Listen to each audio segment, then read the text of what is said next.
Welcome to this video in which we do an example of using complex power to find a couple of things about the source in this circuit. We'll determine the average power delivered by the source. We'll determine the power factor of the load, and we'll determine the reactive power delivered by the source. And we'll do all of this by finding the complex power that is delivered by the source. So in order to find the complex power delivered by the source, we need to know the voltage across the source, which we do, and we also need to know the current being delivered by the source, which we don't know. So the first thing to do is to convert our voltage source into a phasor, and we see from our voltage source expression that omega is 377. This corresponds roughly to 60 Hertz. And with this, we can then turn this into a phasor of 170 volts at an angle of 0. Okay, the next thing we need to do, well, our short-term goal now is to find the current going into the load, because once we've got the voltage across the load, which would be this, it's given by our 170 at an angle of 0, and the current, then we can find the complex power, and from the complex power we can find all sorts of useful stuff. We can find the power factor, we can find the average power delivered to the load, find the reactive power, and so on. So the approach we'll use to solve for I is convert the inductor into an impedance, and then we see that we have an inductor and a resistor in parallel. We'll convert that into an equivalent impedance. Then we have that in series with 5 ohms, so we'll convert the whole thing into an equivalent impedance, and then from that it'll be easy to find I, and then we can find the complex power. So let's see. The equivalent impedance of our inductor, the impedance of our inductor is J omega times 0.04 henries. And if I work this out, I get that this is J 15.08 ohms. Okay, if I've calculated that correctly. So we'll change this to J 15.08. And now the next thing to do is to find the equivalent impedance of everything that's connected to the source. So this is going to be Z equivalent. It will be the 5 ohm resistor, that's this guy, plus the parallel combination of the inductor and the 10 ohm resistor, which would be J 15.08 times 10, this is ohms,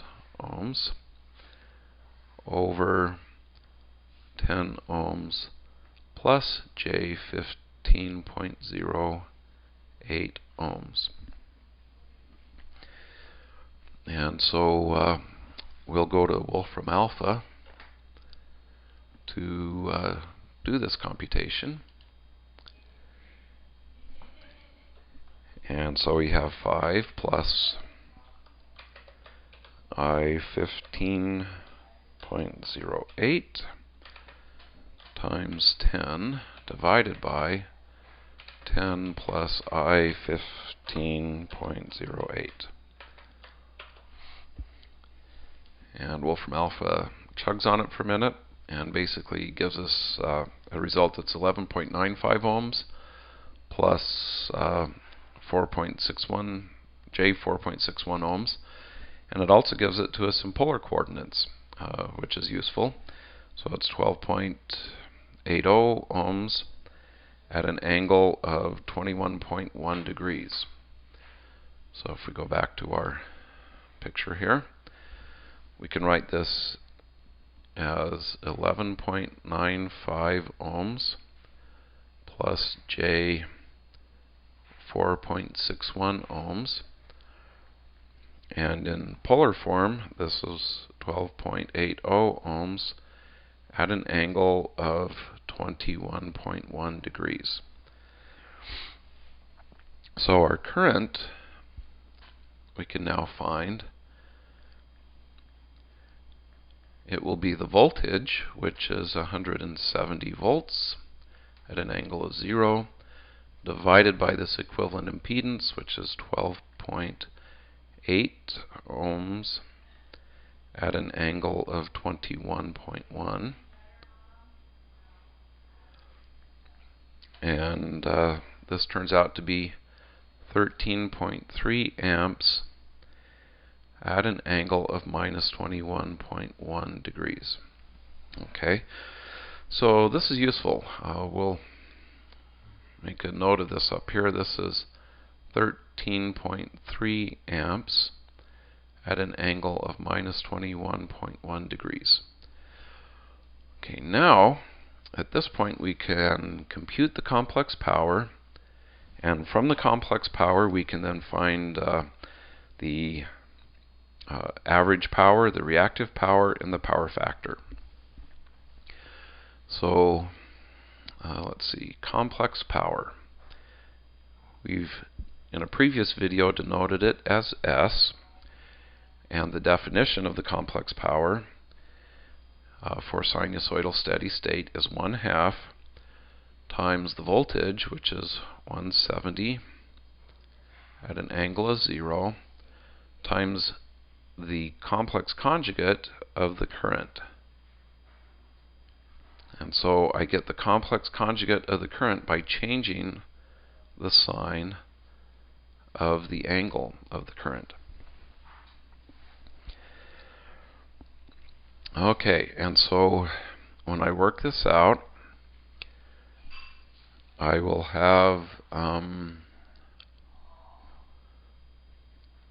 let's see, 11, so 1/2 times 170 times 13.3, if I've done this correctly, is 1130 at an angle of 0 plus 21.1, 21.1 degrees. Okay, and I can also write this, we can have Wolfram alpha give it to us in rectangular coordinates.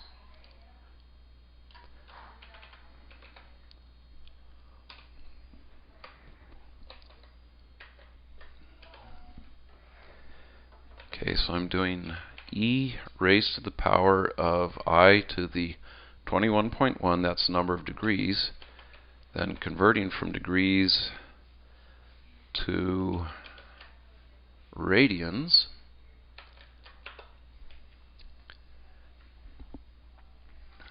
and the rectangular coordinate versions of this are 1054 ohms plus J407 ohms. That's given by this result guy. And so we can write this down here as 1054 ohms plus J407 ohms. Okay, so that's the complex power.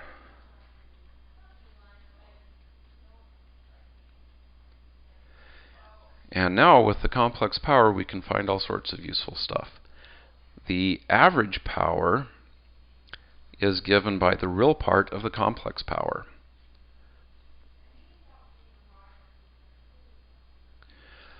So the average power is the actual power that's dissipated in the resistors. And this is the average power that our source has to supply. Okay. The reactive power is given by the imaginary part. Actually, let's back up. The average power we typically call P.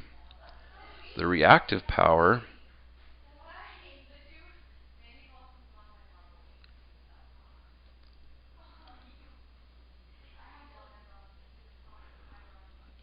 and let's see, I just screwed up on units. I'll get there in just a sec. The reactive power we call Q. Okay, let's clean up these units. That was an awful oversight. This, since it's in power, is watts. The reactive power we could measure in watts, but we measure it in volt amp reactive. Okay, and the reason for that is the average power is indeed a power. I can measure the heat that's coming off of the resistors and verify that the total heat coming off the resistors is 1054 watts. The volt times amps reactive, basically this represents power that the source and the inductor are exchanging. That does not get dissipated as energy, or I'm sorry, as heat in the resistors. Okay, so we have then the average power and the reactive power. We can also find the power factor. The power factor is the cosine of this angle. So it's 21.1 degrees. And if we work that out, we get a power factor of 0.933. Okay. Some questions will actually have you find the power factor first, from which you can find things like the average power and the reactive power. Just as an example of that, if I wanted to find the average power using this power factor, the average power would be given by P is 1/2 times the magnitude of the voltage times the magnitude of the current times the power factor. Okay, so again, this is the magnitude of the voltage, the magnitude of the current, and this is the power factor. And if you work that all out, you should get something that looks like 1054. Okay, well, hopefully this video has been useful. The primary goal here is to show you an example in which we compute complex power or the complex power, and then show you the different things we can compute from the complex power. So we'll talk to you later.